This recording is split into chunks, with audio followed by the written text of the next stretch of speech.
where do we see education funding going this year?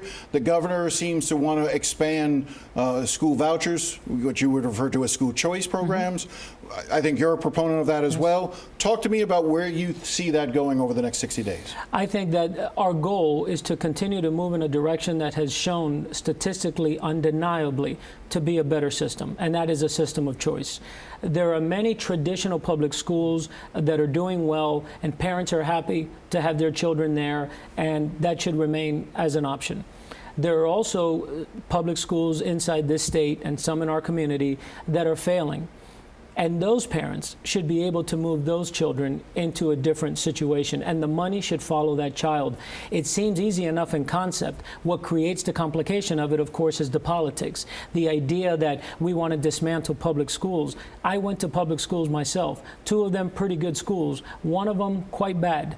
I wish that I would have had the option to, at least during that middle school period, to have chosen another school. I wish my parents would have had the option. We couldn't. It is completely unconscionable to tell someone, and the most affected are the people in my communities and in all the inner cities, that this is a school you're assigned to, and even though the taxpayer is paying for your education, you will have to expend it there.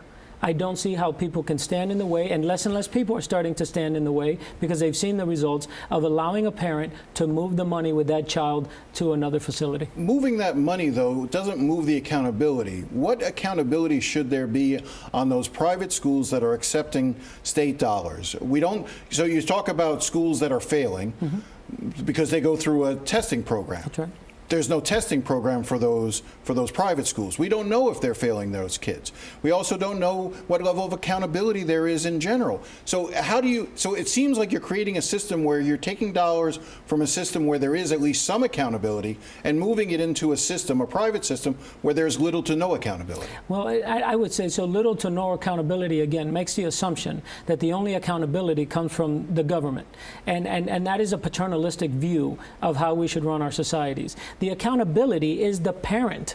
Do you think that a parent that moves a child from a school that they are not progressing at to another school all of a sudden loses their ability to judge whether they're progressing in that school? There is accountability, but we have to stop thinking that we're here to solve everyone's problems. There are parents in place. They have the best interest of their child. This is their taxpayer dollars, and what we've seen from the time that Governor Jeb Bush first opened the first charter school in the state of Florida to today has been a dramatic fall in the amount of failing schools and an increase in our reading levels, both in 3rd grade and our math levels. This is what we're seeing. There is a reason that charter schools continue to flourish. There's a reason that parents are making those choices, and it's because they work. There's an issue. Miami-Dade County voters voted to raise property taxes in order to pay teachers more money in the public school system. There seems to be an effort brewing in the legislature to take some of that money and give it to teacher salary increases in the private school system. Well, so do you support that? No, I don't support giving that money to teachers in a private school system. I support giving it to teachers whose funding comes from the public. And that is to say, a charter school is a public charter school. It is not a private school. A voucher system would allow you to take your money to a private school. That's a different case.